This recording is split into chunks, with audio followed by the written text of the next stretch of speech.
And welcome into Getting Help from Uncle Sam. You know, you watch television, you watch all these ads. A nice ad comes on for a beautiful new cereal. It's in a great looking box, and you go out and buy that box of cereal, you bring it home and you open it up and you say, this doesn't taste too good. The good news is you can kind of toss it away. Well, between now and June the 5th, you're going to see a barrage of cereals being advertised. They're called candidates. Candidates running for office. Some may look good. You're going to see a 30-second spot. But when you make your choice, if it's the wrong choice, you've got to live with that box of cereal for 4 years.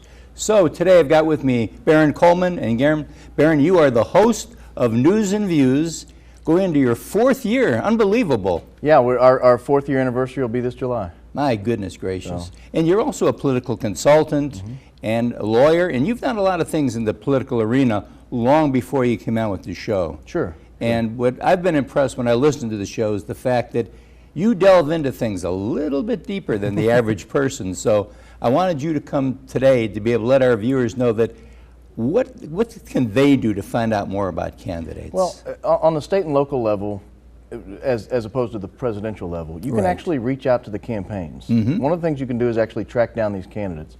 There are a number of forums in the area. You can show up, talk to the candidates, ask questions. It's kind of an advantage you get at the state and local level that you're not able to do necessarily with a presidential campaign. A lot of the websites are pretty informative. If you go to the candidate's website, you can actually look and check out their platform, their issues, and things like that. You can watch the ads. The ads are good, but the ads sort of hit the high points. It's 30 seconds. It's 30 seconds. Yeah, it's a sound, like a sound bite almost. One of the important things to mention, you mentioned June 5th being the date of the primary election. Right. In Alabama, most elections, the primary is the election. So a lot of people think of the election being in November. That's not really the case in most offices. Most districts are not competitive. Either a Democrat's going to win and go on to win in November, or a Republican's going to win and go on to win in November, the primary. So the primary is the election for a lot of folks, so we don't have a whole lot of time left. And it's okay to ask the candidates the hard questions. They want you to ask them the hard questions. You should, because obviously if your beliefs are here and their beliefs are here, you need to be on the same page. They are, and we have a talk radio show, and candidates will go on various talk radio shows, not just ours, but around the state. Call in and ask them a question. Yes. They want you to. They do. And I think the audience will learn a lot on how they answer the question. Do they dodge the question? Do they answer the question directly?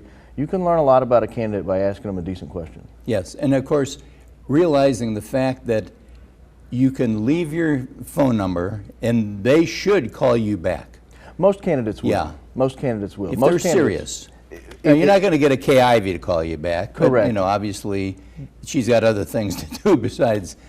But she did show up at a forum here just recently. She did. She was there last month in April. She was at a Wetumpka forum and just taking questions from folks out in public. So they do show up. But the top 2 or 3 races, the governor, the lieutenant governor, congressional races, it is a little more difficult to get in touch with the actual candidate, but a lot of times the campaign will get back in touch with you.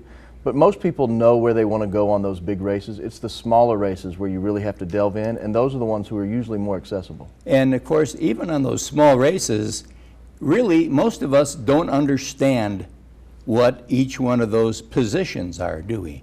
No, in other words, like we talked earlier about the coroner. Right. Oh my gosh. What does a coroner do? Until you need one. And you don't know you need one. You don't know you need one, like you said. Yeah. As you look at a ballot, obviously you know what the governor and lieutenant governor and congressmen do, but you do. You get down and you see state executive party members and coroners. It's okay to skip ballots.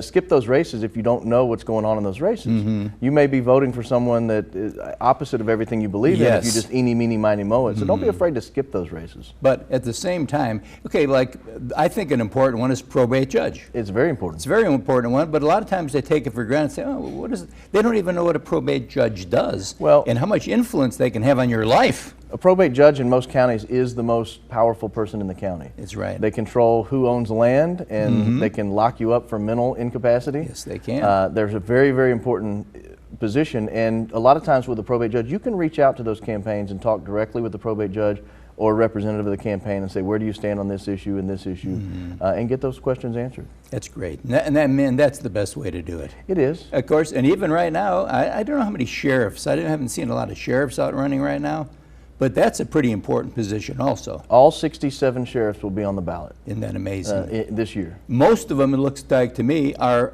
unopposed. And that's typical. Sheriffs Yes. are usually very popular in their counties, and the reason is because we like to believe our sheriff is He's a good doing guy. the right thing, or we wouldn't have put him in. He's the good guy. Well, we need to let our viewers know that your show comes on Monday through Friday.